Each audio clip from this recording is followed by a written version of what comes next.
Male enhancement. You would think just a tiny syringe filled with testosterone could do so much for the human body. As your body becomes stronger, faster, better, it takes the shape of the American dream.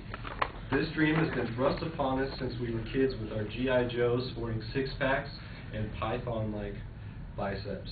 Even our heroes growing up subjected us to this American dream. Barry Bonds, Hulk Hogan, and our current governor, Arnold Schwarzenegger, all taught us to eat our vegetables, work hard, and we can be just like them.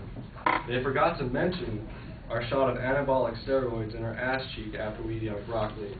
So naturally, it's their fault for the overwhelming abuse of performance enhancers in the sport today. Unfortunately, they're the only byproduct of the American dream, to win at all costs.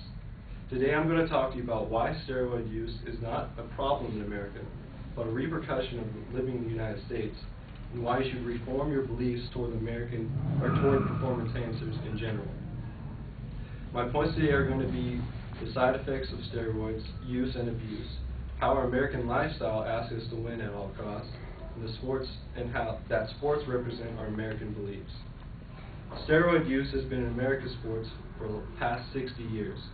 In the 1954 Olympics, the Russians weightlifting team mopped the floor with the American team due to their steroid use.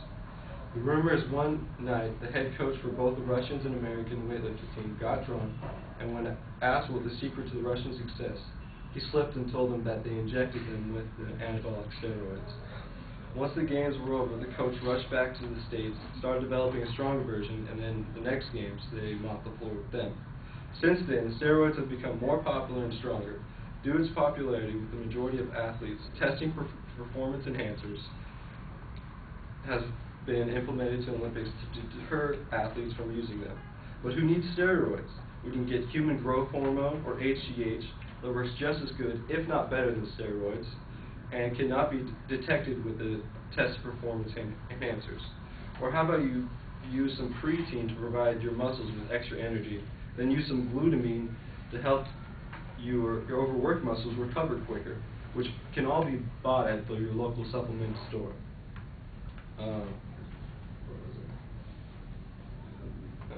And to keep you focused outside the gym, why don't you get some Adderall from your dyslexic friend?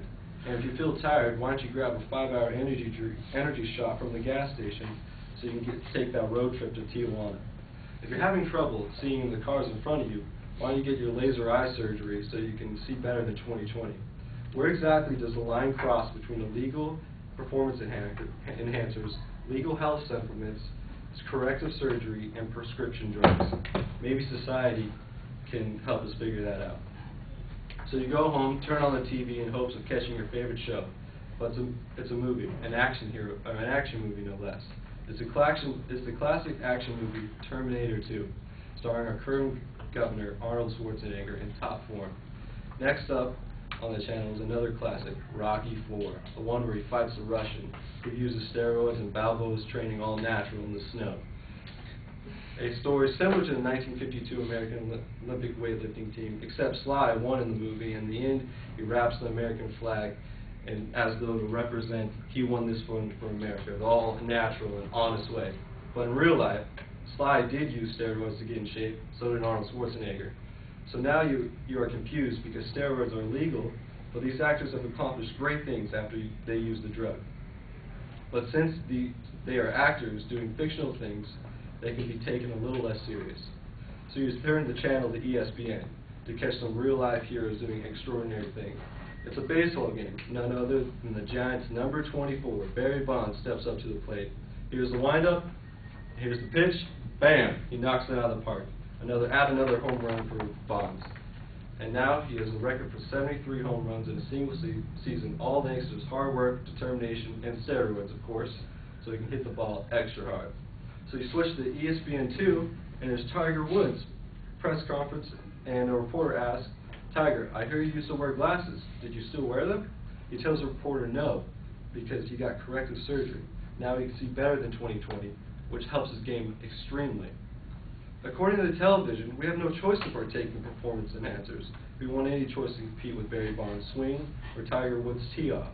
Though what surgery is not hardly as criticized as much as bonds, it's still an unfair advantage to those who are lucky enough to have the God-given talent to play sports exceptionally well, which is why America looks down on anabolic steroids.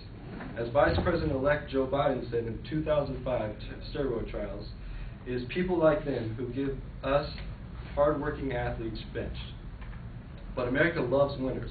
We love them so much we are willing to win at any cost. This is most prevalent in our athletes whose job is to do nothing but win. Who are they not to give the public what they want, to deny their fans the moment of happiness because their team lost, and most importantly, was beaten by the other team. So eager to oblige the public, eager to oblige our public, our athletes and movie stars push themselves to be better. In an age of growing technology, where every year our video games become more real and sometimes transcend the reality, it becomes harder to make the fans happier, and at some point, the hardest is not enough. So athletes turn to performance enhancers to become better. They ignore the risks of drugs just to make their fans happy. It's not the technology's fault, nor is the public's fault, really, for wanting something better. It's, in a way, a natural evolution of things. We as humans control our own environment, and in doing so, we control our own evolution. A cultural evolution, if you will. But that doesn't mean we should just all rush out and take some bull testosterone in hopes of making our grandchildren superheroes. There are good and bad effects to steroids. According to the National Institute of Drug Abuse, some of the most dangerous side effects include liver damage, jaundice, which is a yellowish pigmentation of skin, tissue, and body fluids, fluid retention, high blood pressure, increase in LDL, bad cholesterol, decrease in HDL, good cholesterol, and other reported effects include renal failure, severe acne, and trembling.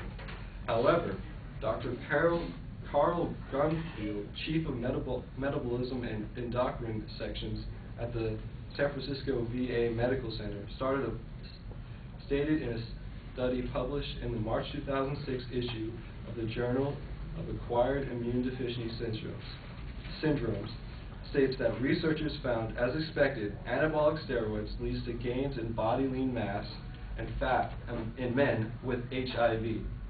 HIV wasting. HIV wasting is defined as unintended and progressive weight loss, often accompanied by weakness, fever, nutritional deficiencies, diarrhea. The syndrome is also known as cachexia. It can diminish the quality of life, exacerbate the illness, and increase the risk of death for people with HIV. He says the ability to promote gains in both muscle and fat makes these drugs unique among the medications used for HIV wasting disease. Notes Grunfield. He says that among patients with serious wasting illness, the benefit of immediate weight gain could still potentially outweigh the risk of long-term heart and liver damage. For these patients, he says, it is most important to have a store of fat as well as muscle mass because opportunistic infections burn up muscle if there's no fat there. The more fat you have, the less muscle you burn. Due to all the publicity steroids gets, the media would have you believe that juicing is one of the most dangerous drugs you can take, but in fact, out of a list of 20 of the most dangerous drugs, it's number 16. In the Lancet Medical Journal, anabolic steroids is listed between LSD, number 14, meth, 15, ecstasy, 17, and GHB at 18, where the so-called legal drugs, alcohol and tobacco, are listed number 5 and 9, respectively. Tobacco, which kills 5.4 million people every year, and alcohol-related diseases kill 15,000 people every year, have no medical use whatsoever. Anabolic steroids, which can combat HIV, which killed 2.8 million cumulatively worldwide for the past 20 years. Steroids is not a problem in the United States. It's a byproduct of American dream. To be the best and the biggest, everyone lies. No one is perfect. If you want to get ahead in America, you have to do what it is. You have to want it enough to do whatever it takes. Sometimes that involves surgery so you can see better, or drinking a monster to finish a paper. And sometimes you have to shoot up a bull testosterone to get the 74th home run. In this country, we want to be winners, and sometimes winners make sacrifices, and that's the American dream.